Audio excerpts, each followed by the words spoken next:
Bom dia, gente. É um privilégio poder voltar aqui e compartilhar com vocês mais uma vez a palavra de Deus. O texto que eu vou ler hoje é um texto pequeno, eu acho que você conhece de cor, e talvez você possa repetir comigo, para que todos nós em uníssono possamos reverberar a voz de Deus aqui neste lugar. O texto está em Filipenses capítulo 4, versículo 4. Abra aí comigo, mas eu sei que você conhece de cor e nós vamos dizê-lo de cor.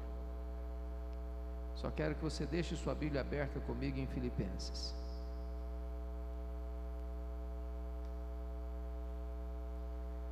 Filipenses 4:4. Vamos juntos?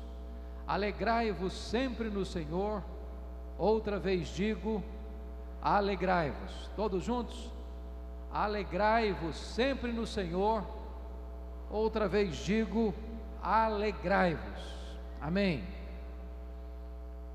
Eu quero lhe pedir permissão nesta manhã para lhe fazer uma pergunta. Para lhe fazer uma pergunta pessoal. E eu sei que vocês não gostam de perguntas pessoais. Aliás, nós não gostamos de perguntas pessoais, porque toda pergunta pessoal invade a nossa privacidade, nos põe contra a parede, e nós não gostamos que ninguém invada a nossa privacidade sem pedir licença. Mas eu vou lhe fazer essa pergunta como se nós estivéssemos numa conversa bem particular, e a pergunta é esta: você é uma pessoa feliz? Você é uma pessoa alegre? Não precisa ter muita pressa para dar essa resposta, porque esta pergunta não é tão simples, nem é tão óbvia como parece. Eu vou explicar. Em 1991 eu estive na África do Sul, na missão Quacisabanto, e uma pessoa que nos acompanhava perguntou à esposa de um dos missionários daquela missão: você é submissa ao seu marido? E a mulher deu uma resposta inteligentíssima. Ela respondeu assim: eu posso lhe garantir que meu marido me ama, mas se eu sou submissa a ele ou não, essa pergunta não tem que ser feita a mim, tem que ser feita a ele. Eu gostei da resposta. Então vou mudar a minha pergunta. Vocês que são casados aqui, seu marido pode garantir que você é uma mulher feliz? Sua mulher pode garantir que você é um homem feliz? Vocês que são solteiros, seu namorado pode garantir que você é uma moça feliz? Sua namorada pode garantir que você é um rapaz feliz? Seus pais podem afirmar que você é uma pessoa feliz? Seus filhos podem afirmar que você é uma pessoa feliz? Seus colegas de escola podem falar isso, que você é uma pessoa feliz. Seus colegas de trabalho podem afirmar isso. Os membros da sua igreja podem dizer que você é uma pessoa feliz. É bem provável que a essas alturas você já esteja aí criando alguns mecanismos de defesa. Talvez até dizendo o seguinte: pastor, estamos fazendo essas perguntas porque não conhece a minha vida. Se eu contar a minha história, até pedra chora. Talvez você possa até argumentar: mas será que dá para ser feliz no mundo de hoje? Com tanta violência, tanta corrupção, tanta maldade. Quando eu penso sobre isso, me lembro que Paulo escreveu esse texto, não hospedado num hotel 5 estrelas em Roma. Ele escreveu esse texto de uma prisão, algemado, no corredor da morte, na antessala do martírio, com o pé na sepultura, com a cabeça debaixo da espada de Roma. E ele escreve assim: alegrai-vos sempre no Senhor. Outra vez digo, alegrai-vos. E ele nos ensina 3 verdades aqui. Primeiro, a alegria não é uma opção, a alegria é um mandamento. Você não tem o direito de ser uma pessoa triste, porque ser uma pessoa triste é um pecado. É um pecado de desobediência, é uma ordem expressa de Deus. Alegria aqui não é substantivo, alegria aqui é verbo, e verbo no imperativo. O Evangelho que um dia alcançou a sua vida é boa nova de grande alegria. O reino de Deus que está dentro de você é alegria no Espírito Santo. O fruto do Espírito é alegria, e a ordem de Deus é alegrai-vos. Agora, Paulo diz assim: alegrai-vos quando mesmo? Sempre. Eu vou fazer uma perguntinha básica para você: você tem problema na sua vida? Ou sou eu que tenho na minha? De vez em quando a grana fica curta na sua casa também, ou só lá na minha casa que fica? De vez em quando alguém fica doente na sua família também, ou só na minha que fica? Quando Paulo diz alegrai-vos sempre, o que ele está querendo dizer? Ele está querendo dizer que a alegria do cristão não é dependente de circunstância, porque estar alegre quando está tudo bem, até o ateu consegue. O desafio é ser uma pessoa feliz apesar das circunstâncias. Sabem por quê? Porque a alegria do cristão não é um sentimento. A alegria do cristão não é apenas presença de coisas boas, nem apenas ausência de coisas ruins. A alegria do cristão é uma pessoa. A alegria do cristão é Jesus. Quem tem Jesus é uma pessoa feliz. Quem não tem Jesus não é uma pessoa feliz. Você pode ter dinheiro, você pode ter prazer, você pode ter sucesso, você pode ter fama, você pode ter saúde, você pode ter família, você pode ter amigos, você pode ter todos os prazeres que o mundo possa lhe oferecer. Se você não tem Jesus, você não é uma pessoa feliz. É por isso que Paulo diz: alegrai-vos sempre no Senhor. Ou seja, a nossa alegria é imperativa, é ultra circunstancial e é cristocêntrica. Agora, eu não preciso ser um psicólogo para perceber que nem todos os crentes salvos em Cristo Jesus estão desfrutando dessa alegria. Basta você conversar com alguns crentes, basta você olhar para os semblantes de alguns outros, você vai perceber que na vida de muitos crentes há como que uma aura de tristeza. A pergunta é: por quê? O que está acontecendo? E eu queria remeter você ao texto de 1 Samuel capítulo 30, só para ilustrar isso. Diz a Bíblia que um dia Davi chegou com seus 600 homens em Ziclag, onde estavam as suas respectivas famílias, e perceberam que a cidade tinha sido saqueada, ferida, queimada, e os amalequitas haviam levado embora os filhos, as filhas, as mulheres e os despojos. E diz a Bíblia que Davi, ao ver aquela cena, junto com os seus homens, começa a chorar, e chora até não ter mais forças para chorar. Seus homens querem matá-lo, apedrejando-o. Diz o texto que Davi, porém, se reanimou no Senhor seu Deus, e busca a Deus em oração, e pergunta para Deus: perseguirei eu o inimigo, alcançá-lo-ei? E Deus responde: persegue o inimigo, Davi, porque tudo que ele tomou de você, você vai trazer de volta. O Deus que estamos servindo nesta manhã é o Deus da restituição. Ele pode restituir a alegria no seu coração, Ele pode restituir a paz na sua casa, Ele pode restituir o diálogo na sua família, Ele pode trazer de volta aquilo que foi tirado e saqueado e roubado de você. A grande pergunta é: quais são esses ladrões que estão roubando a nossa alegria? Eu penso que a carta de Paulo aos Filipenses foi escrita exatamente para nos mostrar quais são esses ladrões. Com a sua Bíblia aberta comigo em Filipenses, nós vamos identificar quais são esses ladrões da alegria. Cada capítulo fala de um ladrão diferente. Então o primeiro ladrão está aí em Filipenses capítulo 1, versículo 12. E Paulo diz assim: meus irmãos, eu quero cientificar-vos de que as coisas que nos aconteceram têm antes contribuído para o progresso do Evangelho.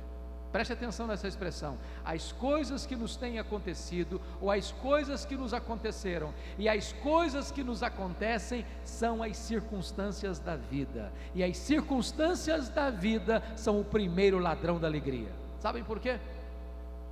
Porque as coisas acontecem com você, porque as circunstâncias acontecem com você, querendo você ou não, gostando você ou não. planejando você ou não. As circunstâncias acontecem à revelia da sua vontade, ao arrepio do seu querer. E muitas vezes essas circunstâncias chegam de súbito, sem mandar telegrama, sem mandar aviso prévio, e arrombam a sua vida e põem a sua vida de ponta cabeça. É um acidente grave, é uma doença crônica, é um divórcio doloroso, é um luto traumático, é uma traição amarga, é o rompimento de um relacionamento amoroso, é uma perda financeira radical, é uma frustração amarga. Se você não tomar cuidado, isso leva embora a sua alegria. Veja comigo, um pai que cria uma filha, uma mãe que cria uma filha com todo o desvelo. Esse pai leva essa menina no altar no dia do casamento, acreditando que ela vai construir um projeto de felicidade. Daqui a pouco essa menina descobre que se casou com um homem infiel, rude, violento, que vai transformar a sua vida num pesadelo, que vai transformar o seu casamento num inferno existencial. E aquele casamento que começou para ser um projeto de felicidade, vai terminar ferido e sangrando nas barras de um tribunal por um doloroso divórcio. Se você não tomar cuidado, isso leva embora a sua alegria. Pense comigo em alguém indo ao médico para um exame de rotina e descobre que está com a doença grave, talvez até incurável. Se você não tomar cuidado, isso leva embora a sua alegria. Imagine você, um casamento de 5 anos, 10 anos, 15 anos, 20 anos, 30 anos de harmonia, de fidelidade, de respeito, de amor. De repente, uma traição, uma punhalada nas costas, uma separação amarga, um divórcio doloroso. Se você não tomar cuidado, isso leva embora a sua alegria. Circunstâncias.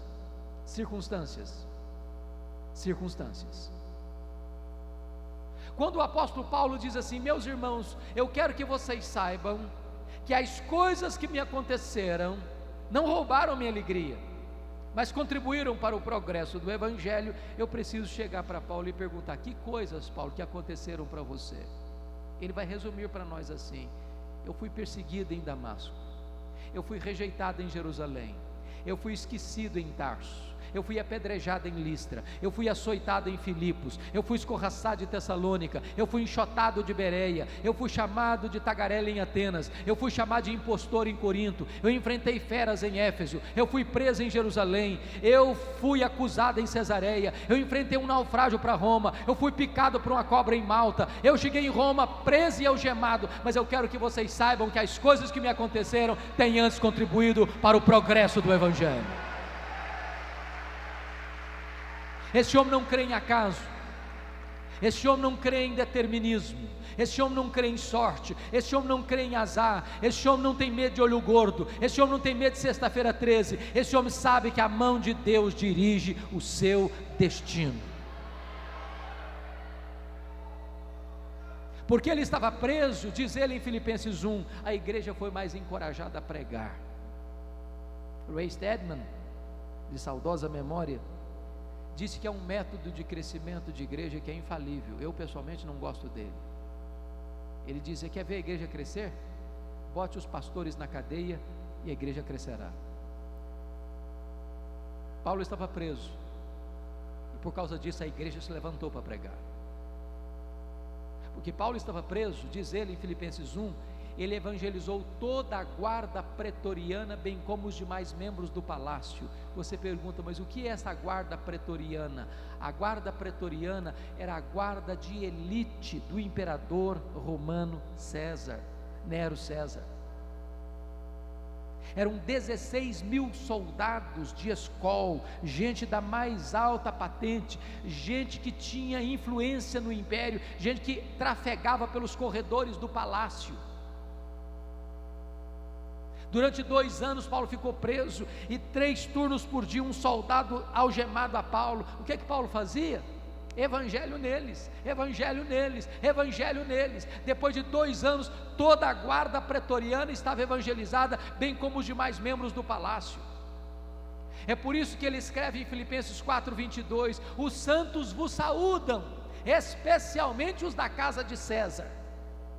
Nero não sabia, mas Deus o havia constituído em presidente das missões estrangeiras do império, porque colocara lá dentro do palácio o prisioneiro Paulo, e ele era prisioneiro de Cristo, ele era embaixador em algemas, e ele levou a Cristo talvez centenas e milhares de pessoas lá dentro do palácio.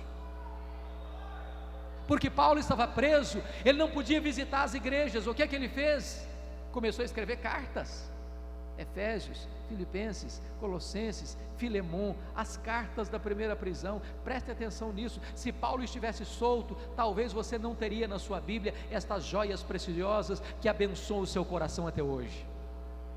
Quando você pensa que a sua vida está à deriva, quando você pensa que a sua vida é como um barco ao sabor das ondas do mar da vida, quando você pensa que a sua vida está de ponta cabeça, quando você pensa que você está sem rumo na história, pois é a mão de Deus que dirige o seu destino. Olhe para a vida na perspectiva da soberania de Deus, para que as circunstâncias não roubem a sua alegria. Vamos ao segundo ladrão, por favor, capítulo 2, versículos 3 a 5. Paulo diz assim: nada façais por partidarismo ou vanglória, mas por humildade, considerando cada um o outro superior a si mesmo. Não tem em vista o que é propriamente seu, senão também cada qual o que é dos outros. Tende em vós o mesmo sentimento que houve também em Cristo Jesus. O segundo ladrão da alegria são as pessoas. São as pessoas. E eu preciso dizer para você que nós sofremos mais por causa de gente do que por causa de coisas. Nós choramos mais por causa de relacionamentos do que por causa de circunstâncias. Sabem por que isso? Porque as pessoas nos decepcionam, e nós decepcionamos as pessoas. É por isso que não existe vida saudável, casamento saudável, família saudável, igreja saudável, sem o exercício do perdão. Nós não somos uma pessoa perfeita, nós não viemos de uma família perfeita, nós não temos um casamento perfeito, nós não temos uma família perfeita, nós não temos filhos perfeitos, nós não frequentamos uma igreja perfeita. Por isso nós precisamos exercer perdão, do contrário não haverá saúde emocional na nossa vida. Eu vou lhe dizer que perdão é uma necessidade vital para você viver. Jesus Cristo disse que sem perdão você não pode vir à casa de Deus para adorar. Se você não perdoar, você não pode trazer a sua oferta ao altar. Se você não perdoar, você não pode erguer as suas mãos em oração a Deus. Se você não perdoar, você não pode ser perdoado. Se você não perdoar, você adoece fisicamente, emocionalmente, espiritualmente. Se você não perdoar, você é entregue aos verdugos da consciência, aos flageladores da alma. Se você não perdoar, você não tem paz. Mas eu preciso dizer uma coisa para você: o perdão é uma questão de bom senso. Sabe por quê? Se você guardar mágoa no seu coração, sabe o que vai acontecer? Você vai acabar convivendo 24 horas por dia com as pessoas que você menos gostaria de conviver na vida. Essa pessoa vai dominar você, vai botar você no cabresto, vai pôr você numa masmorra, e essa pessoa vai dominar a sua mente. Você vai chegar em casa cansado para tirar uma soneca, essa pessoa vai se deitar do seu lado e se transformar no seu pesadelo. Você vai chegar em casa com fome para fazer um lanche, e essa pessoa vai sentar do seu lado e tirar seu apetite. Você vai sair de férias com a família, e essa pessoa vai pegar carona com você e estragar suas férias.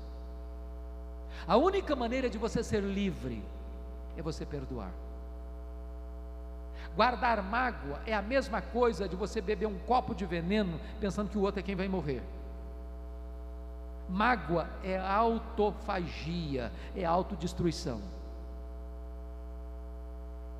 Eu preciso concordar, entretanto, com C.S. Lewis, quando ele diz que é mais fácil falar de perdão do que perdoar. Pregar um sermão sobre perdão não é difícil, difícil é perdoar quem machuca você, quem fala mal de você. Mas eu vou lhe dizer que perdão é uma necessidade.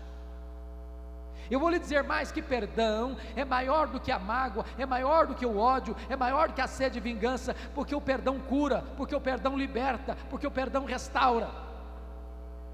Perdão é a faxina da mente, é a asepsia da alma, é a alforria do coração. Perdoar é lembrar sem sentir dor.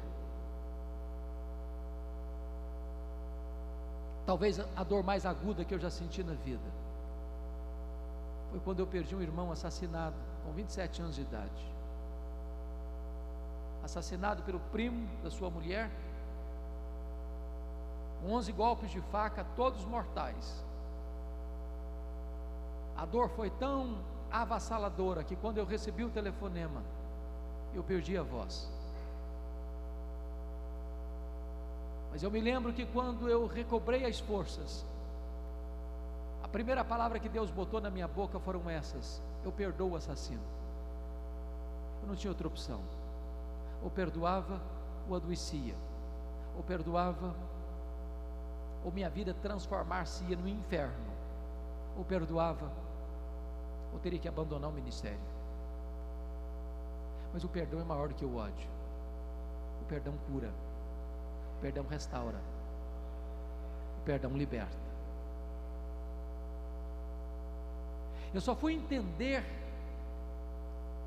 o que significa perdão na Bíblia no dia que eu entendi a parábola que Jesus contou do credor incompassivo. Jesus contou que um rei acertava conta com seus súditos e encontrou um que lhe devia 10.000 talentos.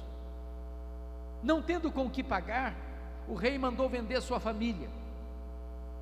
Esse homem pediu misericórdia e disse: tem paciência comigo, que tudo eu te pagarei. O rei perdoa a ele a dívida dos 10.000 talentos. Aquele homem perdoado, lá na frente encontra alguém que lhe deve 100 denários. E o homem também, não tendo com que lhe pagar, diz: tem paciência comigo. E aquele homem agarrou o cidadão e disse: eu não tenho paciência com você não, paga o que você me deve.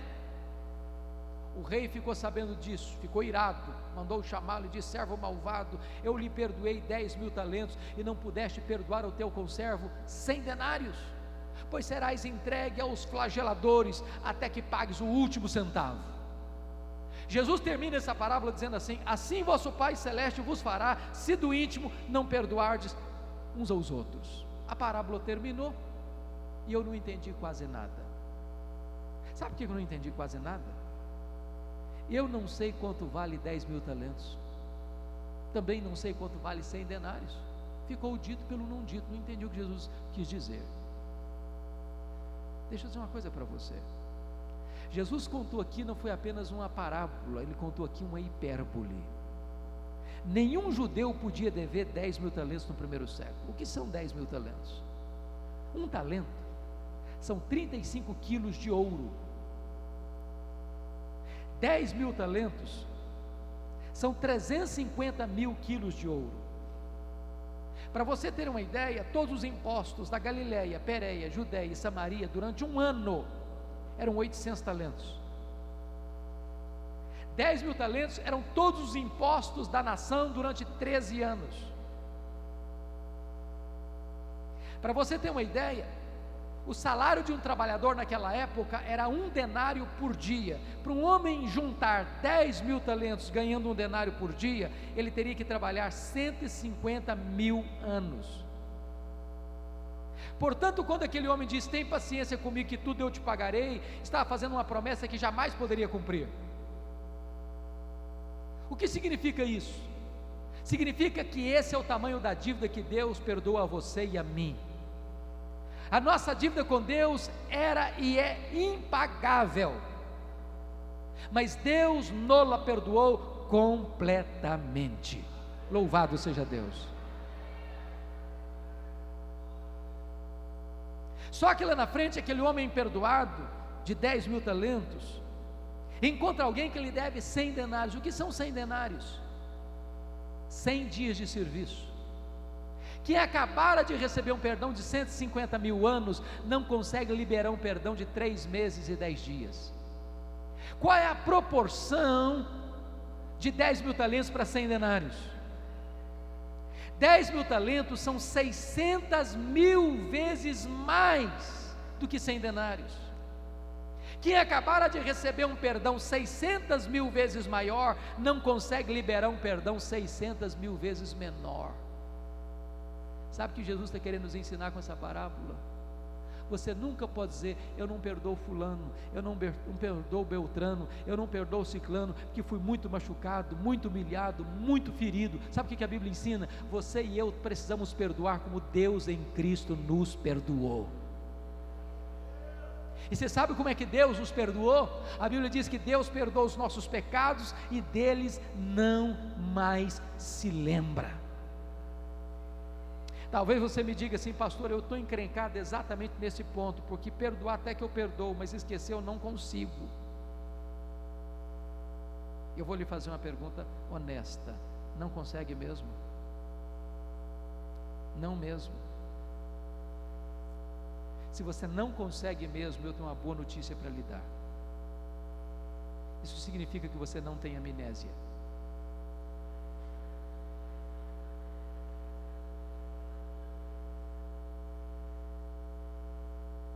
Quando a Bíblia diz que Deus perdoa e esquece, a Bíblia não está dizendo que Deus tem amnésia. Deus é onisciente, Ele sabe tudo. Mas então o que a Bíblia quer dizer que Deus perdoa e esquece? A Bíblia quer dizer que Deus nunca mais vai jogar no seu rosto um pecado que Ele já perdoou você. Deus nunca mais vai cobrar de você uma dívida que Ele já perdoou você. Isso significa que perdoar é lembrar sem sentir dor. Se você me perguntar se eu me lembro do assassinato do meu irmão, eu me lembro quase todos os dias, mas eu não cobro mais essa dívida. Isso é perdoar. Talvez você que está aqui hoje vai precisar fazer uma visita, talvez mandar um e-mail, talvez um telefonema, mas em nome de Jesus, não guarde pendências, não guarde mágoas, exercite o perdão, porque do contrário, as pessoas vão roubar a sua alegria. Vamos ao terceiro ladrão da alegria? Confira comigo o capítulo 3, versículo 19. 3,19. O destino deles é a perdição, o Deus deles é o ventre, a glória deles está na sua infâmia, visto que só se preocupam com coisas terrenas. Eu acho que esse terceiro ladrão da alegria, aqui em Anápolis, vocês não lidam com ele. Preocupação com dinheiro. Acho que em Anápolis dinheiro é solução, não é problema, né? O grande problema é que Paulo disse que algumas pessoas só se preocupam com as coisas terrenas. Não tem tempo para Deus, não tem tempo para a família, não tem tempo para a igreja, porque só se preocupam com as coisas terrenas. Gente que acorda de madrugada, gente que vai dormir tarde, gente que come penosamente o pão que granjeiam, porque só se preocupam com as coisas terrenas. Vale ressaltar que dinheiro hoje não é apenas uma moeda, dinheiro é um ídolo, dinheiro é mamon. E talvez o ídolo mais adorado em nossa geração é o dinheiro. Pelo dinheiro, as pessoas se corrompem, as pessoas são corrompidas. Pelo dinheiro as pessoas se casam, as pessoas se divorciam. Pelo dinheiro as pessoas matam, as pessoas morrem. Milhões e milhões de pessoas se prostram todos os dias no altar de Mamon, porque elas só se preocupam com as coisas terrenas. Nós estamos vivendo uma época, irmãos, muito complexa, e vocês que são jovens acompanham de perto isso. Tom Cine, no seu livro lá do O Culto da Globalização, disse que hoje nós somos uma aldeia global, porque a economia também é globalizada. Por exemplo, no ano de 2008, o mercado imobiliário dos Estados Unidos entrou em crise, porque os bancos emprestaram mais dinheiro do que podiam, e a bolha estourou, e a crise americana, num efeito cascata, atingiu o mundo. Eu sou do Espírito Santo, estado do Espírito Santo, e vocês sabem que o Espírito Santo é hoje o maior produtor de rochas ornamentais do planeta. Muitos donos de pedreira no meu estado quebraram, porque o mercado imobiliário americano bambeou as pernas. Isso porque a economia é globalizada. Toncini disse o seguinte, que mais de 50% da riqueza do mundo estão nas mãos de pouco mais de 100 empresas particulares. Por exemplo, a Toyota é mais rica do que a África do Sul, a GM é mais rica do que a Noruega, o Walmart é mais rico do que 151 países. Bill Gates, só no ano 2000, tinha uma renda líquida de 400 milhões de dólares por semana, e ele não é mais o homem mais rico do mundo. O senhor Carlos Slim, do México, já o desbancou. O problema é que nesta economia globalizada, as empresas querem mais do seu tempo e mais do seu dinheiro. Se você não tem tempo para Deus, se você não tem tempo para a família, se você não tem tempo para a igreja, se a sua vida emocional vai se arrebentar, não se importa, desde que essa máquina continue girando. E para que isso aconteça, você tem que entrar no consumismo. Eu vou lhe dar um dado interessante.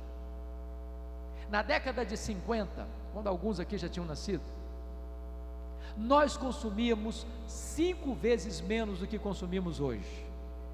Não éramos menos felizes por isso. Na década de 70, quando talvez boa parte aqui já tivesse nascido, já teria nascido, 70% das famílias dependiam apenas de uma renda para manter toda a casa. Hoje, mais de 70% das famílias dependem de 2 rendas para manter o mesmo padrão, ou seja, o luxo do ontem tornou-se necessidade do hoje. Eu acho coisas muito engraçadas hoje. Eu já vi criança que não sabe falar papai e mamãe ainda ganhar um telefone celular. A revista Veja publicou uma matéria há pouco tempo muito engraçada. Ela disse o seguinte, que crianças de família de classe média são responsáveis por 30% do consumo da casa. Não estamos falando de coisas básicas, mas de coisas supérfluas. Eu vou falar baixinho, tem algumas crianças aqui, elas não podem ouvir. Estou brincando. Levar uma criança num shopping center hoje é um perigo. Tem criança que, se o pai e a mãe não der o que ela quer, ela apronta uma confusão na porta da loja. Tem outras que dão uma bicuda na canela da mãe. Você já visitou criança de gente de classe média? Já visitou quarto de criança de gente de classe média? Ô gente, tem prateleira do chão ao teto. Você dá, hoje quando uma criança nasce, ela já tem mais brinquedo do que ela consegue brincar a vida inteira. Você dá um presente para uma criança hoje, ela brinca longas 2 horas, encosta no canto, é sucata, e quer outro, e se você não der, ela entra em crise emocional, tem que levar para o psicólogo. Eu tenho um amigo que tem 3 mulheres, obviamente, a esposa e 2 filhas, não pensem mal do meu amigo, por favor. Num dia de casamento, elas disseram assim para ele, para o marido, para o pai: temos que comprar sapatos novos. Ninguém duvida disso, quem duvida? Casamento é tudo novo, de baixo em cima e pronto, ninguém discute isso mais. Mas antes de ir para a loja, ele disse: vamos dar uma olhadinha naquilo que nós já temos. Abriu o armário e contou 151 pares de sapatos. precisava de mais. Como é que você chama isso? Consumismo. Então eu vou lhe dar uma definição de consumismo. Consumismo é quando você compra o que você não precisa, com o dinheiro que você não tem, para impressionar as pessoas que você não conhece.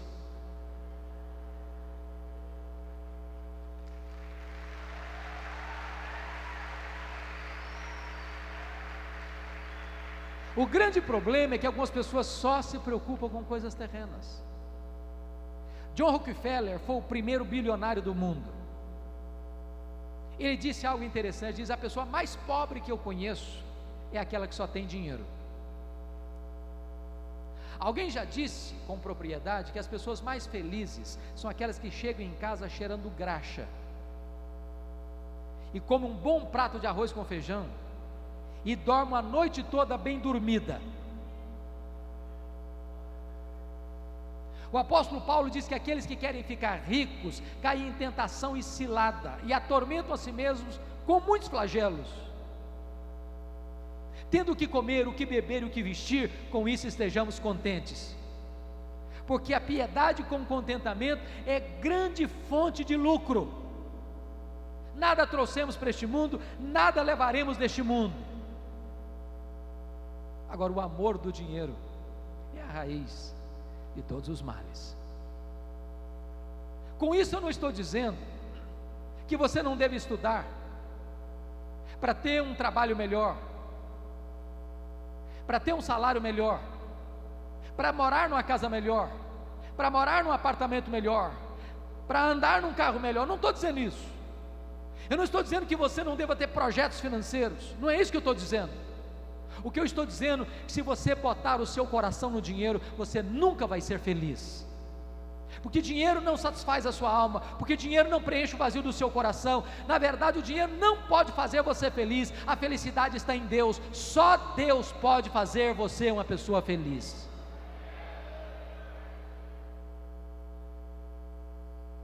Quando John Rockefeller morreu,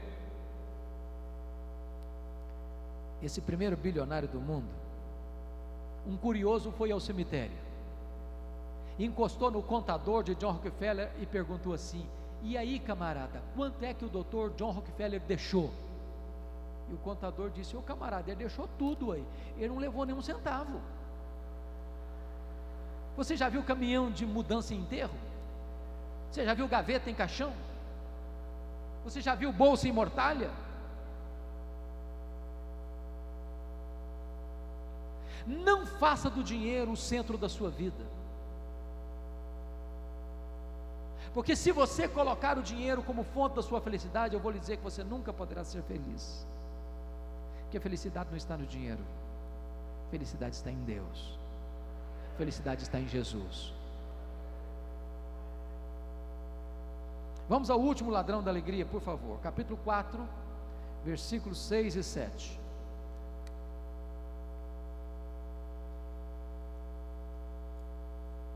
O apóstolo Paulo diz assim: não andeis ansiosos de coisa alguma, em tudo porém sejam conhecidas diante de Deus as vossas petições, pela oração e pela súplica, com ações de graças, e a paz de Deus, que excede todo entendimento, guardará o vosso coração e a vossa mente em Cristo Jesus.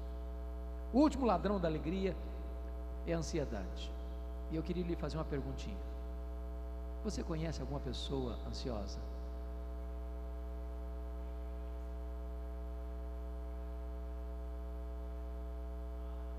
Já viu alguma pessoa ansiosa hoje? Eu tenho certeza, você se olhou no espelho antes de vir para cá. Você é daquele tipo de gente que fica roendo as unhas? Daquele tipo de gente que o problema está na China, você pensa que já está batendo na porta da sua casa? Ou daquele tipo de gente que quando não tem problema, você cria um que não sabe viver sem problema? A ansiedade é o mal desse século, e a ansiedade atinge crianças, adolescentes, o espelho que o diga, jovens, homens, mulheres, doutores, analfabetos, crentes e descrentes. A ansiedade é chamada de a mãe das neuroses. a doença mais democrática da nossa geração, o pecado mais comum dos nossos dias. Até as crianças andam ansiosas, sabiam? Aliás, Hollywood fez uma pesquisa recentemente, identificou que as crianças andam ansiosas porque elas gostam de filmes, de jogos e de brinquedos de ação. Se um dia você tiver coragem de assistir todos os desenhos da televisão brasileira, eu lhe garanto que você não dorme de noite com a luz apagada. Tem muita criança com insônia, com pesadelo, tendo que deitar no canto da cama dos pais. Aliás, eu confesso para vocês que eu não entendo algumas coisas. Parece que hoje não dá para ser criança mais, sabia? Coitadinho dos meninos hoje. Menino faz 4 anos, a gente bota uma mochila de 5 quilos nas costas do coitadinho e haja agenda. A gurizada está estressada. Eu gosto de brincar com as crianças. Um dia eu cheguei na igreja e vi uma criança brincando, tranquila, lá no canto, e eu me aproximei dela e disse: filha, que vidona, hein? Ela olhou brava para mim e disse: o senhor é que pensa. A coitadinha estava estressada.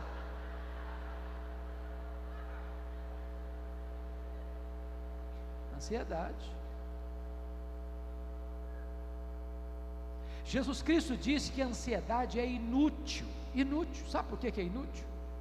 Por mais ansioso que você esteja, você não pode acrescentar um côvado, 46 centímetros, no curso da sua vida. Você não resolve os supostos problemas do amanhã ficando ansioso hoje. Você não faz uma prova melhor de vestibular ficando ansioso na véspera.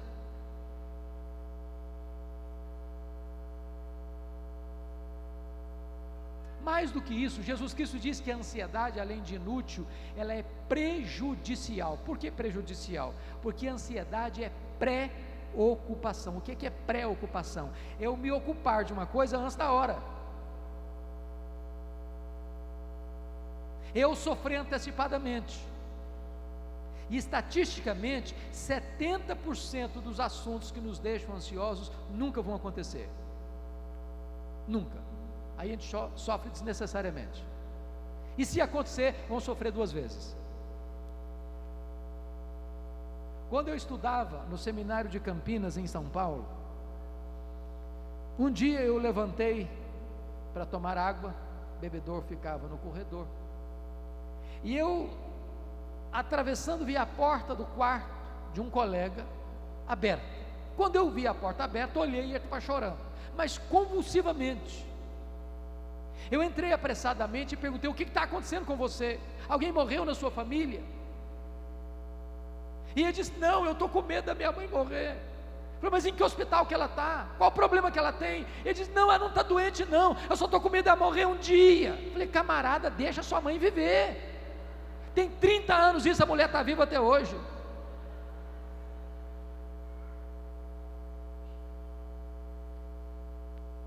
Mais do que isso, a ansiedade, além de inútil e prejudicial, Jesus Cristo diz que a ansiedade é sinônimo de incredulidade. Os gentios que não conhecem a Deus é que se preocupam com todas essas coisas: que comeremos, que beberemos, com que nos vestiremos. Mas vós deveis buscar em primeiro lugar o reino de Deus e a sua justiça, e as demais coisas vos serão acrescentadas. Sabe por que você fica ansioso ou ansiosa? É porque você duvida que Deus seja suficientemente bondoso e poderoso para cuidar da sua vida. Eu vou fazer uma pergunta para você: quem é o seu Deus? Qual é o tamanho do seu Deus? Quando o profeta Isaías estava pensando sobre isso, quando escreveu o capítulo 40, ele disse o seguinte: o meu Deus é aquele que mede as águas dos mares na concha da sua mão. O meu Deus é aquele que pesa o pó da terra em balança de precisão. O meu Deus é aquele que mede os céus a palmos e os desenrola como cortina para nele habitar. O meu Deus é aquele que espalha as estrelas no firmamento, e por ser grande força e forte em poder, quando as chama pelo nome, nenhuma delas vem a faltar. Quem é o seu Deus? Se você perguntar para um astrônomo assim, qual é o tamanho deste universo que Deus mediu a palmos? Nenhum astrônomo vai lhe dar essa resposta, mas você e eu sabemos de uma coisa: o universo não é infinito, porque infinitude é um atributo exclusivo de Deus. Mas os estudiosos afirmam que o universo tem mais de 92 bilhões de anos-luz de diâmetro. O que significa isso? Significa que se você pudesse voar à velocidade da luz, 300 mil quilômetros por segundo, você demoraria mais de 92 bilhões de anos nessa velocidade para ir de uma ponta na outra do universo. O seu Deus criou tudo isso, o seu Deus é maior do que tudo isso, o seu Deus é o seu Pai, Ele está lhe dizendo: não andeis ansiosos de coisa alguma. Se você perguntar para um astrônomo quantas estrelas existem no firmamento, ele não vai saber responder para você, mas eles afirmam categoricamente que há mais estrelas no firmamento do que grãos de areia em todas as praias e desertos do nosso planeta. Vá um dia à praia, encha a concha da sua mão de terra, de areia, leva para casa, bote numa tábua de vidro e conte quantos grãos de areia você consegue ter na concha da sua mão. Pois há mais estrelas no firmamento do que todos os grãos de areia de todas as praias e desertos do nosso planeta. Deus não apenas criou todas elas, Deus conhece cada uma delas pelo nome, Deus chama cada uma delas pelo nome, e por ser forte em força e grande em poder, nenhuma delas vem a faltar. Este é o seu Deus. Mas não é apenas o macro universo que nos encanta, não, o micro universo também. Por exemplo, se você chegar em casa hoje e pega uma gema de ovo, aquela gema de ovo é mais complexa do que a cidade de Anápolis. Se você chegar em casa hoje, no seu quintal, e colher uma folha, por mais delgada que seja, ela é mais complexa do que a cidade de Goiânia. O Dr. John Wilson, que foi prêmio Nobel na área de ciência, descobriu que você e eu temos mais de 2 milhões de fios duplos encapados em cada um dos nossos olhos, e se não for assim, haveria um curto-circuito e ficaríamos cegos. Dr. Marshall Nirenberg, prêmio Nobel de Biologia, fez uma das mais fantásticas descobertas no século passado. Ele descobriu que você e eu somos um ser programado geneticamente. Você não veio de uma explosão cósmica, você não veio de uma geração espontânea, você não veio de uma evolução de milhões e milhões de anos, você não é parente dos símios, você foi criado por Deus, e Deus colocou em você o código da vida.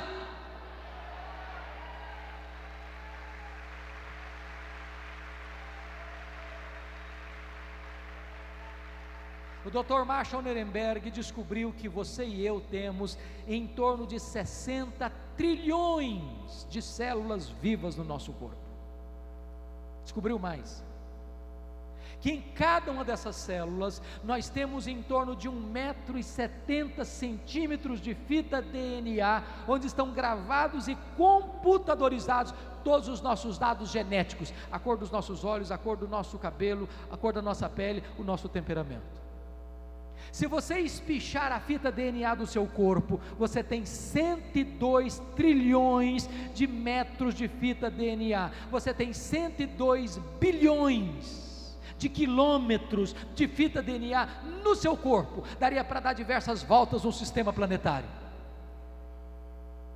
Dr. Lowe vai dizer que nós poderíamos empacotar na cabeça de um alfinete todos os dados genéticos dos mais de 7 bilhões de habitantes do planeta. E Dr. Liu vai dizer que códigos de vida não se originam por acaso. Códigos de vida foram plantados em nós pelo Deus Todo-Poderoso. Este é o seu Deus, este é o seu Pai. Não andeis ansiosos de coisa alguma.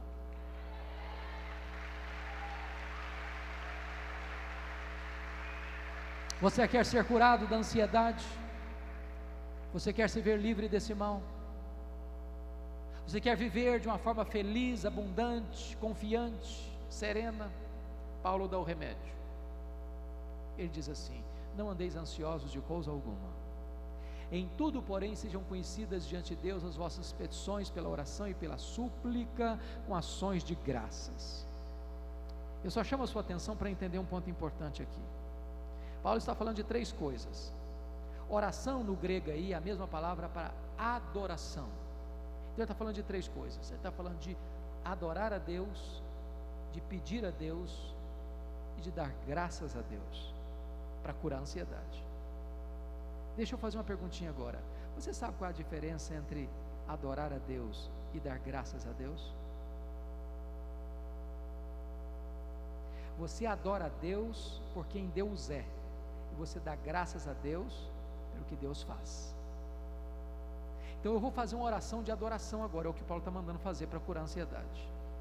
E você adora a Deus por quem Deus é. Eu chego para Deus e diz: meu Deus, eu quero te adorar, porque Tu és o meu Criador, porque Tu és o meu provedor, porque Tu és o meu protetor, porque Tu és o meu consolador, porque Tu és o meu redentor. Eu quero te adorar porque Tu és o Deus autoexistente, porque Tu és o Deus infinito, porque Tu és o Deus imenso, porque Tu és o Deus eterno, porque Tu és o Deus imutável, porque Tu és o Deus onipotente, porque Tu és o Deus onipresente, porque Tu és o Deus onisciente, porque Tu és o Deus transcendente. Eu quero te adorar porque Tu és o Deus bom, porque Tu és o Deus justo, porque Tu és o Deus verdadeiro, porque Tu és o Deus misericordioso. Eu quero te adorar porque Tu és o meu pastor, porque Tu és a minha paz, porque Tu és a minha alegria, porque Tu és o meu refúgio, porque Tu és a razão da minha vida, em nome de Jesus, amém.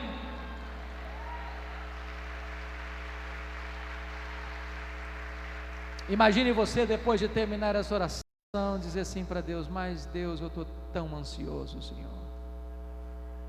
Não combina mais, não combina. Se Deus é tudo isso e Ele é o seu Pai, não tem mais espaço para ansiedade no seu coração. É por isso que Paulo diz que quando você adora a Deus, a ansiedade tem que ir embora. Deixa eu dizer algo profundamente solene para esse grupo que está aqui. A maior necessidade da igreja evangélica brasileira, portanto a maior necessidade sua e minha, é conhecer a Deus.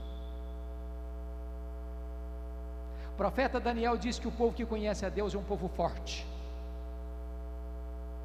A.W. Tozer, talvez um dos mais importantes escritores do século XX, diz que o maior problema da igreja mundial, da sua fraqueza, é porque ela não para suficientemente para pensar e meditar na grandeza do Deus que ela tem.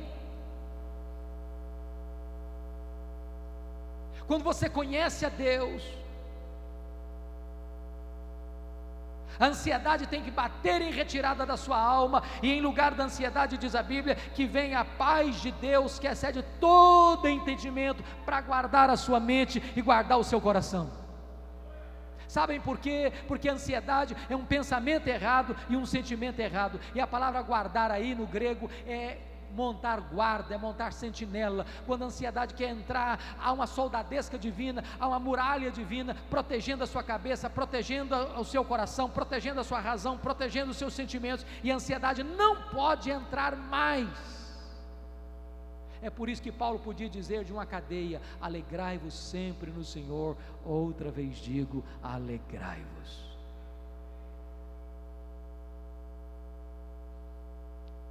Quando eu era criança, eu escutei a seguinte frase na igreja: o projeto de Deus é fazer você santo e não fazer você feliz. Eu achei estranha a frase, concordei com parte dela: sede santos, porque eu sou santo, mas a segunda parte eu não entendi. Fui pesquisar. Sabe o que eu descobri? Talvez quem melhor entendeu isso foram os puritanos do século 17, quando perguntaram assim: qual é o fim principal do homem? Eles responderam: o fim principal do homem é glorificar a Deus e gozá-lo para sempre. Aí eu tenho que concordar com o pastor batista John Piper, quando ele diz que o seu problema e o meu não é a busca da felicidade, não é a busca do prazer.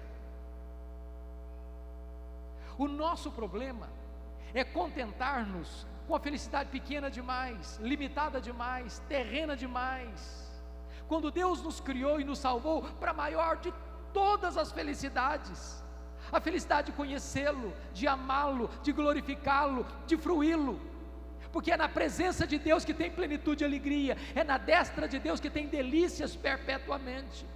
Então eu quero lhe dizer nesta manhã que Deus quer que você seja muito feliz, abundantemente feliz, maiusculamente feliz, superlativamente feliz, eternamente feliz. Alegrai-vos sempre no Senhor. Outra vez digo, alegrai-vos. Eu vou terminar, e eu quero pedir licença a vocês para lhes fazer uma pergunta pessoal. E eu sei que vocês não gostam de perguntas pessoais.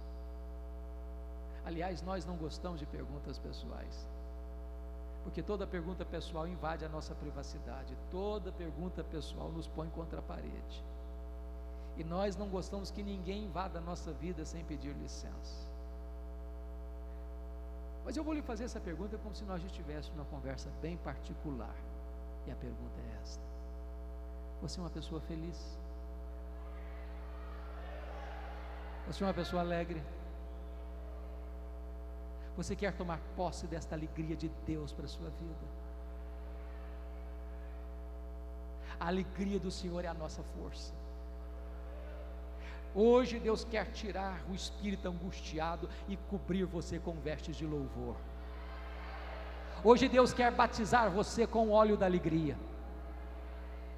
Hoje Deus quer arrancar do seu peito o peso, a dor, a angústia, a ansiedade. Hoje Deus quer fazer de você uma pessoa plenamente feliz.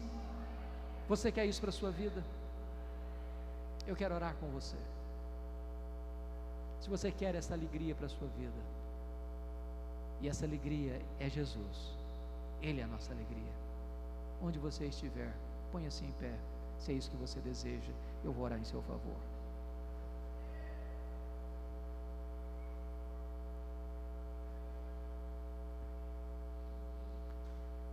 Bendito é o teu nome, ó Deus, porque tu és o Deus único e verdadeiro, o Deus plenamente feliz na relação trinitariana, no amor pleno e completo que há entre o Pai, o Filho e o Espírito Santo. Louvado seja o teu nome, porque tu nos criaste para sermos felizes. E louvado seja o teu nome, porque Jesus Cristo, teu Filho, veio ao mundo para nos dar vida e vida em abundância. Agora, Senhor, remove do coração das pessoas que estão neste lugar todo o desgosto, toda a tristeza, todo o pesar. Talvez alguns aqui, meu Deus, foram feridos por circunstâncias dificílimas. Talvez aqui há alguém que está doente. Talvez há alguém aqui que perdeu alguém da família, está com o coração cheio de saudades. Talvez haja alguém neste lugar, meu Deus, que rompeu um namoro, um noivado, e as lágrimas grossas ainda rolam pela face. Talvez alguém entre nós, ó Deus, que está como que esmagado debaixo de circunstâncias dificílimas, mas restaura a sorte desta pessoa agora em nome de Jesus. Se há alguém enfermo, que tu cures. Se há alguém triste, que tu alegres. Se há alguém prisioneiro, que tu libertes. Se há alguém precisando deste óleo, deste batismo de alegria, que tu derrames copiosamente deste óleo da alegria sobre a sua cabeça. Quem sabe, Senhor, Há no nosso meio algumas pessoas com o coração pesado, porque foram machucadas por palavras, por atitudes, por agressões verbais, por agressões físicas, por agressões na alma, foram violentadas na infância, foram abusadas na infância, foram machucadas por uma criação adoecida, e não conseguiram liberar perdão, e ainda curtem esta dor, curtem essa mágoa. Meu Deus, em nome de Jesus, quebra essas cadeias, rompe esses laços, liberta esta pessoa, para que ela seja plenamente feliz na tua presença. Quem sabe, Senhor, há no nosso meio algumas pessoas que, embora jovens, fazem do dinheiro, das coisas materiais, a razão principal da sua vida. São avarentas, são idólatras, se prostram diante de Mamon, adoram o dinheiro como Deus da sua vida, pensando que o dinheiro vai lhes gerar segurança, lhes trazer e proporcionar felicidade. Meu Deus, restaura este coração, liberta este coração deste ídolo maldito de Mamon, para que o dinheiro, meu Deus, não seja patrão, mas seja servo, para que em vez do dinheiro nos possuir, nós possamos possuí-lo e usá-lo para a glória do teu nome. Oh Deus, em nome de Jesus, cura aqueles que estão ansiosos, remove a ansiedade do nosso coração, levanta os nossos olhos para contemplarmos a tua majestade, a tua grandeza, a tua soberania e também o teu amor. Que nós lancemos sobre Jesus toda a nossa ansiedade, porque Ele tem cuidado de nós. Que nesta manhã, meu Deus, o nosso fardo role das nossas costas para o pé da cruz de Cristo, e saiamos daqui curados, libertos, perdoados, restaurados, para a glória do teu nome.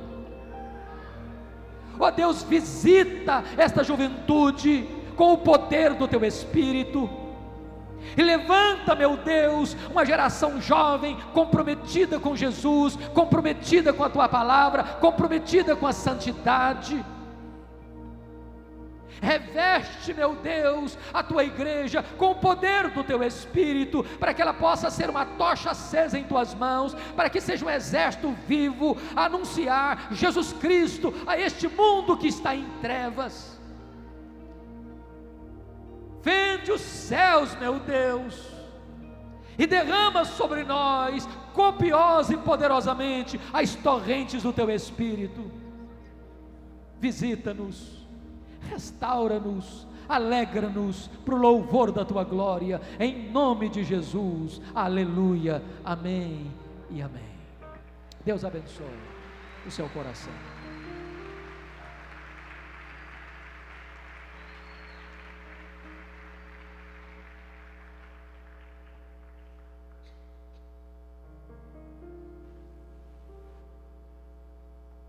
Aleluia, vamos continuar adorando ao nosso Deus, que realmente o Senhor possa encher-nos com essa alegria, porque a alegria do Senhor, ela é a nossa força.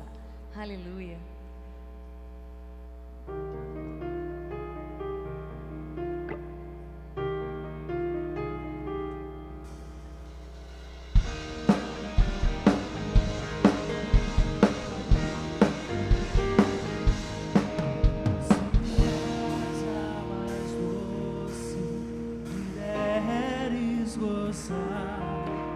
Se